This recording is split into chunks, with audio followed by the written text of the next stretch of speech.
खरं म्हणजे नवीन महाबळेश्वरमुळे या भागातल्या विकासाला चालना मिळेल आणि पर्यटनाला चालना मिळेल.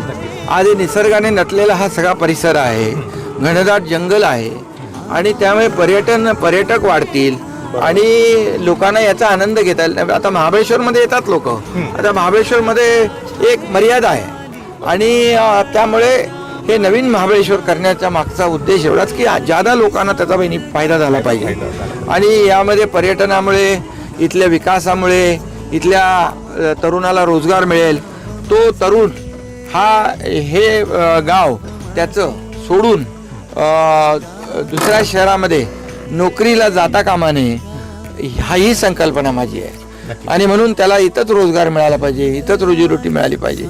आपल्या जन्मभूमीमध्ये, आपल्या मातीमध्ये, मातीशी जी काही नाळ जुळलेली आहे त्याच्यापासून तो दुरावता कामा नये, हा उद्देश आमचा आहे.